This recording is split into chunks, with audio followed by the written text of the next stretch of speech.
Selamat pagi sahabat Saroha yang dikasihi Tuhan kita Yesus Kristus.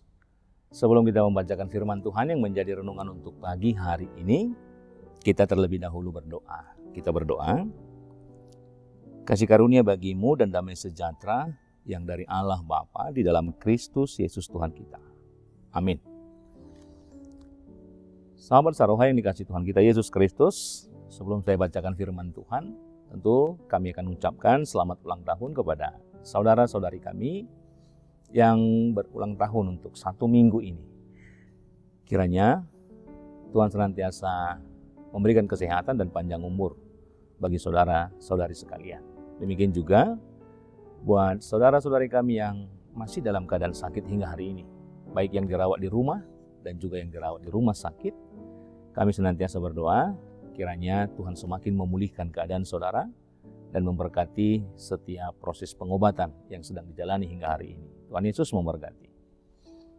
Sahabat Saroha, firman Tuhan yang menjadi renungan kita untuk pagi hari ini tertulis di dalam Obaja pasal yang pertama, ayat yang ke-17.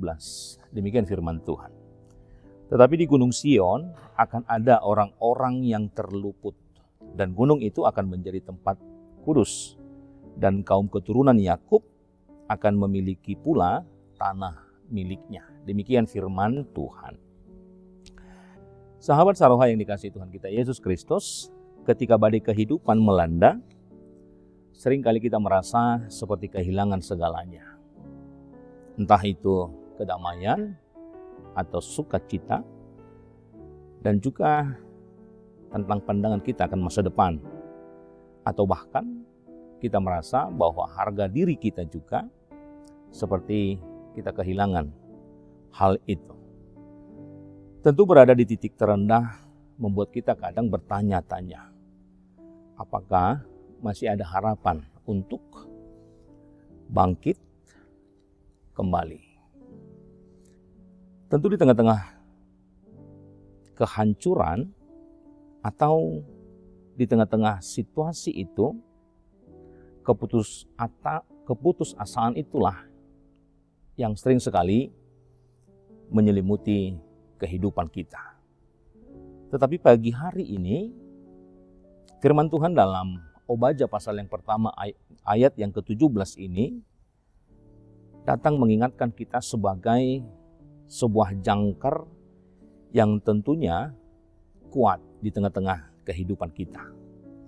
Firman Tuhan tadi mengatakan bahwa tetapi di Gunung Sion akan ada orang-orang yang terluput, dan tempat itu akan menjadi kudus, dan kaum Yakub akan memiliki pula tanah warisannya. Tentu kitab Obaja awalnya ditulis sebagai nubuatan. Nubuatan untuk penghakiman atas bangsa Edom yang angkuh, dan hal ini juga berlaku untuk pemulihan bagi Israel yang keadaan atau situasi ketika itu sedang hancur. Namun bagaimana dengan kita hari ini? Maka inilah juga yang mengingatkan kita bahwa ayat ini adalah seruan Allah tentang bagaimana sesungguhnya cara kerja Allah di tengah-tengah kehidupan kita, dan bagaimana sesungguhnya rancangan Allah di tengah-tengah kehidupan kita. Oleh karena itu, dengan melihat firman Tuhan hari ini, ada beberapa hal yang menjadi sebuah pesan atau pembelajaran di tengah-tengah kehidupan kita. Yang pertama, dari nats ini kita memahami bahwa Tuhan senantiasa menyediakan jalan di tengah-tengah kehidupan kita, agar bagaimana kita bisa luput dari berbagai hal yang sedang kita lalui. Sahabat Saroha, tentu masalah yang sedang kita hadapi, sebesar apapun itu, firman Tuhan hari ini menunjukkan kepada kita bahwa tidak pernah masalah yang kita hadapi lebih besar daripada kuasa penyelamatan Allah. Tetapi firman Tuhan hari ini mengatakan bahwa senantiasa kuasa Allah jauh lebih besar dari tentang apapun pergumulan, kesulitan yang sedang kita hadapi hingga hari ini. Walaupun saat dunia mempraktekkan bagaimana ketidakadilan itu, bagaimanapun dunia yang kita lihat hari ini atau lingkungan kita sedang dalam kondisi yang tidak baik-baik saja, atau mempraktikkan pola hidup yang mungkin menurut kita atau apa yang kita pahami tentang firman Tuhan bertentangan dengan apa yang menjadi praktik hidup di tengah-tengah kehidupan kita. Tetapi firman Tuhan hari ini menyapa kita, walaupun di dalam berbagai hal yang sedang kita saksikan hari ini, firman Tuhan mengatakan bahwa Tuhan selalu menyisakan harapan bagi orang yang berharap kepadanya. Artinya Tuhan tidak pernah meninggalkan. Artinya Tuhan tidak pernah membiarkan setiap umat Tuhan, setiap orang yang berseru, setiap orang yang menggantungkan hidupnya, setiap orang yang memiliki pengharapan akan penyelamatan Tuhan. Artinya kitab Obadja pasal yang pertama ayat yang ke-17 ini menyatakan bahwa Tuhan senantiasa menyisakan, membukakan atau menyediakan setiap harapan kepada orang yang senantiasa berharap kepada Tuhan. Tentu bagi orang yang senantiasa berpengharapan akan Tuhan, masa-masa pemulihan inilah yang harus kita harapkan. Masa-masa pemulihan, baik dalam segala keadaan yang kita hadapi hari ini. Sakit, penyakit, masalah ekonomi, masalah kesehatan, masalah keluarga, masalah pekerjaan. Tentu kita berharap bagaimana Tuhan memulihkan, membukakan, atau menyisakan setiap kesempatan untuk kehidupan kita supaya kita luput dari berbagai hal itu. Tetapi ada hal-hal juga yang diharapkan dari kita, bagaimana pemulihan itu bisa terjadi. Tentu Tuhan juga ingin berharap bahwa pemulihan itu akan bisa terjadi harus dimulai dari sebuah kekudusan. Tuhan tidak hanya ingin memulihkan keadaan kita secara fisik, tetapi bagaimana juga hati yang kita miliki harus juga dipulihkan. Hati yang senantiasa berpengharapan, hati yang senantiasa melihat bagaimana rancangan Tuhan, hati yang senantiasa menyerahkan kehidupan hanya dalam kuasa Tuhan. Gunung Sion yang digambarkan dalam nats kita hari ini, yang diubah menjadi tempat yang kudus. Oleh karena itu di dalam kehidupan kita sehari-hari, ini menandakan ada sebuah panggilan bagaimana kita untuk meninggalkan hal-hal atau sebuah kebiasaan atau sebuah tabiat yang buruk. Gunanya adalah untuk menjaga bagaimana kita memiliki sebuah integritas dalam segala kehidupan kita. Baik di dalam pekerjaan, baik juga di dalam keluarga, baik juga di dalam aktivitas kita sehari-hari.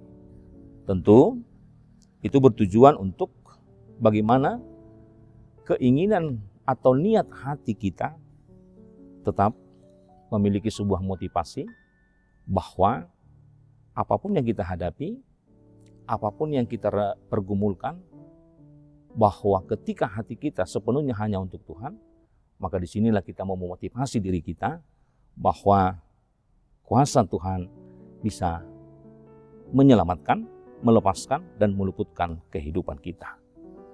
Dan nats ini juga menggambarkan bagaimana kita juga bisa mendapatkan apa yang menjadi warisan iman di tengah-tengah kehidupan kita. Bahwa Kristus telah mati untuk memberikan kita kehidupan yang penuh dengan kelimpahan rohani. Artinya apa? Dengan demikian, bahwa bukan hanya secara fisik ingin dipulihkan, tetapi hati kita juga bagaimana kita bisa tidak membuka ruang untuk kesempatan-kesempatan hal-hal yang bisa menyesatkan, rancangan-rancangan si iblis. Tetapi bagaimana sepenuhnya kehidupan kita bisa membuat kehidupan kita semakin memiliki hubungan yang baik.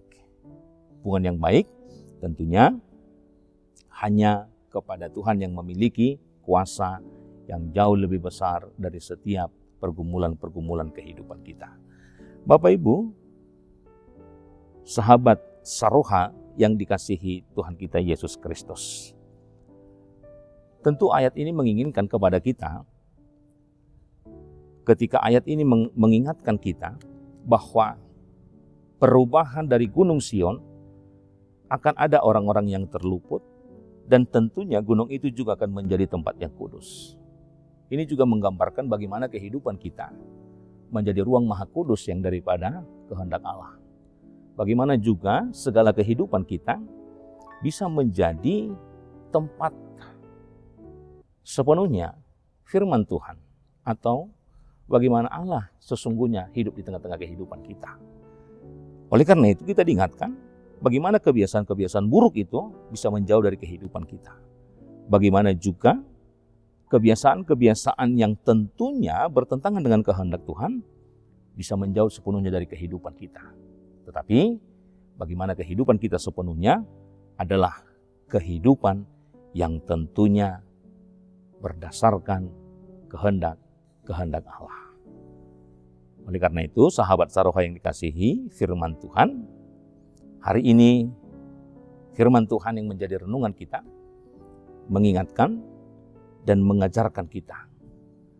Kalau kita memberikan kehidupan kita total hanya kepada Tuhan, pahamilah, seberat dan sebesar apapun situasi yang kita hadapi yang menjadi hambatan di tengah-tengah kehidupan kita, yakin dan percayalah, kalau hidup kita sepenuhnya milik Tuhan dan Tuhan hidup di dalam kehidupan kita, maka tidak ada yang sulit dan tidak ada yang besar yang menjadi penghalang dalam perjalanan kehidupan kita ke depan. Tuhan Yesus memberkati. Amin. Kita berdoa. Bapa di surga, terima kasih buat firman Tuhan yang sudah kami dengarkan pada pagi hari ini. Kiranya firman Tuhanlah yang senantiasa hidup di tengah-tengah kehidupan kami, mengawali dan mengakhiri segala kegiatan, pekerjaan, dan rutinitas kehidupan kami. Apapun yang akan kami lakukan dalam segala pekerjaan yang baik itu, kiranya Tuhan memberkati agar setiap pekerjaan yang kami lakukan boleh menghasilkan hal yang baik. Dan tentunya hal itulah yang akan kami gunakan dalam setiap perjalanan kehidupan kami. Berkati juga jemaat Tuhan di berbagai pekerjaan yang mereka lakukan, baik di tempat kerja dan juga yang di rumah. Kiranya Tuhan senantiasa menambah-nambahkan berkat dan juga memberikan jalan yang baru, jalan kehidupan, agar mereka juga bisa memenuhi segala kebutuhan-kebutuhan hidup sesuai dengan apa yang mereka butuhkan. Jemaat Tuhan yang sedang dalam keadaan sakit, yang dirawat di rumah dan di rumah sakit, senantiasa Engkau memberkati mereka, memberkati setiap apa yang boleh mereka makan, obat dan juga makanan. Kiranya semua itu semakin memulihkan keadaan mereka, dan mereka juga boleh kembali beraktivitas seperti pada hari-hari yang sudah mereka lakukan. Berkati kehidupan kami untuk kedepannya, agar apapun yang akan kami rancangkan itu adalah rancangan Tuhan, dan biarlah kami menjadi orang-orang yang senantiasa berpengharapan akan penyertaan Tuhan di tengah-tengah kehidupan kami, agar segala tabiat-tabiat buruk boleh kami sisihkan, boleh kami jauhkan diri kami dari segala perbuatan itu, dan kami bukan hanya dipulihkan secara fisik, tetapi hati dan kehidupan kami tentu hanya milik Tuhan dan boleh bekerja hanya untuk kehendak Tuhan. Ampunkan kami akan kesalahan dan dosa kami, agar kami senantiasa layak menerima berkat-berkat Tuhan. Terpujilah nama-Mu hingga selamanya. Amin.